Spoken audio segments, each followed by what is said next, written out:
ओम नमो भगवते वासुदेवाय. अध्याय 2.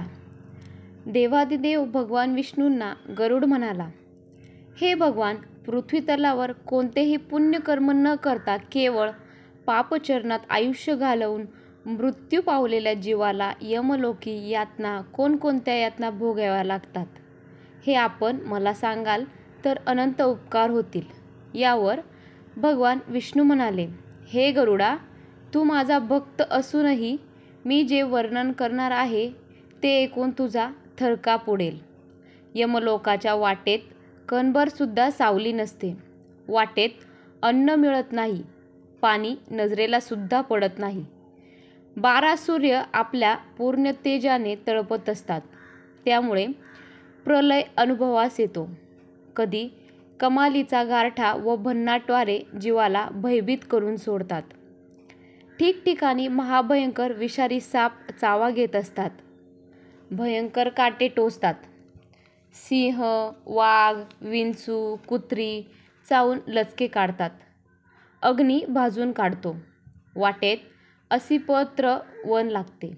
ते 2000 योजने पसरलेले आहेत.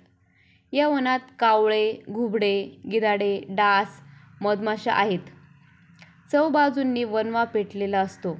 वणव्याच्या धगीने जीव हैराण होतो. डास, माशा चावून त्याला नकोसे करतात.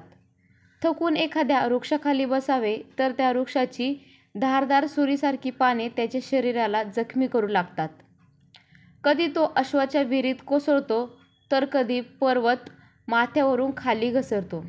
कधी त्याला सुऱ्यांच्या धारदार पात्यावरून चालावे लागते, तर कधी तीक्ष्ण खिळ्यावरून. कधीकधी तर अश्वाच्या गुहेतून, बर्फासारख्या पाण्यातून, तर जळवा असलेल्या चिखलातून चालताना त्याला असंख्य यातना होतात.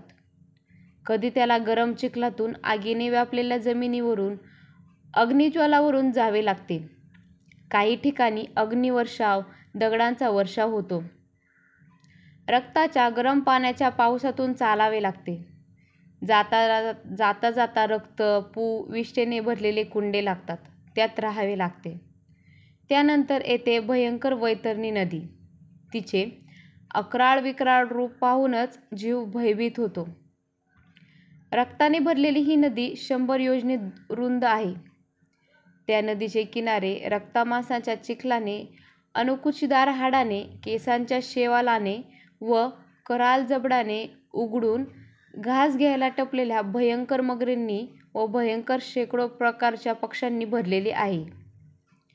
पापी जीव जसजसे या नदीच्या जवळ येऊ लागतात, तसतसे या नदीला प्रचंड भरती येते. पर्वतप्राय लाटा या नदीत उसळून लागतात. आपला घास घ्यायला टपलेल्या व अक्राळ विक्राळ रूप धारण केलेल्या त्या नदीचे व नदीतील असंख्य क्रूर पक्षी व कीटकांचे, प्राण्यांचे दर्शन होताच जीव मूर्छित होऊन नदीत पडतो व त्यातील शेकडो भोवऱ्यात सापडून पाताळात जातो. पुन्हा वर येतो. तहान लागली तर त्याला नदीतील रक्त प्यावे लागते व भूक लागली तर मांस खावे लागते. हे गरुडा, पापी जीवांसाठीच ही नदी निर्माण केली आहे. ती इतकी विशाल आहे की तिचा पलीकडचा किनाराही दिसत नाही. अशा अनेक यातना सहन करीत यमलोकाचा मार्ग आक्रमित असताना यमदूत त्याचे भयंकर हाल करतात. कोणाला अंकुशाने ओढतात, कोणाच्या गळ्यात फास टाकून, तर एखाद्या जीवाला शस्त्राने ढोसत त्यांना ते यमलोकात नेतात. याशिवाय कालपाशात बांधून, हातपायात लोखंडी बेड्या ठोकून, लोखंडाचे वजन लावून सोट्याने मारत ते भयंकर यमदूत त्यांना फरफरत यमाच्या राज्यात नेत असतात.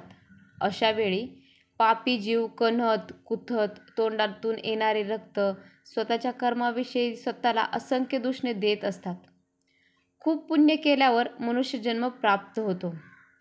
त्यावेळी आपण धार्मिक कार्य केली नाहीत, दानधर्म केला नाही, होम, हवन, तपश्चर्या केली नाही, गंगा स्नान केले नाही, तीर्थक्षेत्रांचे दर्शन घेतले नाही, साधू संतांची सेवा केली नाही, गोदान केले नाही, ब्राह्मणांना दान केले नाही, गाईला चारा दिला नाही, वेदपुराणांची पूजा श्रवण केले नाही, मालकाची अवज्ञा केली, वडीलधाऱ्यांना मान दिला नाही, त्या कर्माची फळे आता भोगावी लागत आहेत. आता रडून कुठून काय उपयोग होईल. यात पतीची सेवा न केलेली, त्याच्या मरणाने दुःख न झालेली, उपासतापास न केलेली, चांद्रयान व्रत न केलेली स्त्री ही असते. हे पुरुष स्त्रियांचे देह धारण केलेले पापी जीव पूर्वजन्मातील सुखांच्या पापांच्या आठवणीत स्वतःला दूषणे देत अत्यंत दुःखद यातनामय प्रवास करीत असतात. असे ते सतत 17 दिवस चालून हे गरुडा 18व्या दिवशी ते सौम्यपूर नावाच्या नगरात पोहोचतात. तिथे पुष्पभद्रा नदी लागते व तिथे एक सुंदर भला मोठा वटवृक्षही आहे. तेथे हा जीव यमदूतासह विश्रांती घेतो. त्यावेळी त्याला धन, मित्र, पत्नी, नोकर, पुत्र यांची आठवण होते. आता घोर यातना पाहताना ते जीवन त्याला स्वर्गाहूनही प्रिय वाटते. त्यांच्या आठवणीने तो रडू लागतो. त्यावेळी यमदूत म्हणतात, मूर्खा, हे सारे तू आता विसर व केलेल्या कर्माची फळे भोगायला तयार हो. यमदूत जीवाला यमराजाच्या पराक्रमाची, शक्तीची व यमलोकात जाण्याविषयी प्रेतात्म्याला दुसरा मार्ग नाही हे सांगून पुण्यकर्मे न केल्यामुळे या नरकात राहावे लागते व ते भोगल्याशिवाय आता त्याची सुटका होणे शक्य नाही हे दरडावून सांगतात व सोट्याने मारतात. सौम्यपूर नगरात तो प्रेतात्मा त्याच्या पुत्र नातवंडांनी केलेल्या मासिक श्राद्धाचे भोजन करतो आणि सौरीपूरकडे चालू लागतो. सौरीपूरमध्ये यमाचे रूप धारण करणारा व ज्याला पाहताच जीव भयभीत होतात असा जंगम नावाचा राजा राज्य करतो. तेथे पोचल्यावर जीवात्मा त्रिमासिक श्राद्ध दिलेले अन्न व पाणी यांचे सेवन करतो. त्यानंतर यमदूत त्याला घेऊन नगेंद्र भवनात पोहोचतात. तेथे भयंकर व मोठे वन आहे. ते पाहून जीव रडू व ओरडू लागतो. त्याला ओढत, फरफटत, फटके मारत यमदूत ते वन पार करतात. त्याला 2 महिने लागतात. तेथे द्विमासिक श्राद्धात दिलेले अन्न, जल घेऊन, वस्त्र नेसून 5 यमदूतांबरोबरचा जीवात्म्याचा पुढचा प्रवास सुरू होतो. 3ऱ्या महिन्यात गंधर्वपत्तनपूर येथे ते येतात. तेथे घरच्यांनी दिलेले पिंडाचे सेवन करून जीव पुढे चालू लागतो. 4थ्या महिन्यात तो शैलपूर नगरात येतो. तिथे त्याच्यावर प्रचंड पाषाण वर्षाव होतो व तो सहन न सावून तो व्याकुळ होतो. तिथे तो 4थ्या महिन्यातील श्राद्धाचे खातो व सुखावतो. 5व्या महिन्यात क्रौंचपूर लागते. तेथे 5व्या महिन्याचे श्राद्ध तो खातो व त्यानंतर दूरपूर येथे येतो. त्या ठिकाणी अत्यंत क्रूर प्राणी राहतात. 5.5 महिन्यांनी दिलेले अन्न व पाणी यांचा स्वीकार करून तो अर्ध्या मुहूर्तापर्यंत थांबतो व नंतर यमदूतांच्या यातना सहन करतो व पुढे निघतो. त्यानंतर तो चित्रभवन नगरात येतो. तेथे यमराजाचा धाकटा भाऊ विचित्र राज्य करत असतो. त्याचे ते प्रचंड भयंकर शरीर पाहून भयाने जीव पळू लागतो, पण त्याला हालता येत नाही. तिथून वैतरणा ही भयंकर नदी पार करावी लागते. जीवाला पाहून नदी उकळू लागते.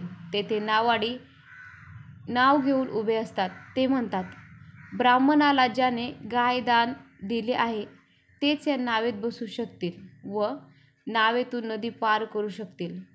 ते ऐकताच प्रेतात्मा म्हणतो, अरे रे, आता काय करायचं. यमदूत त्याला नदीत हाकतात. तो बुडू लागतो.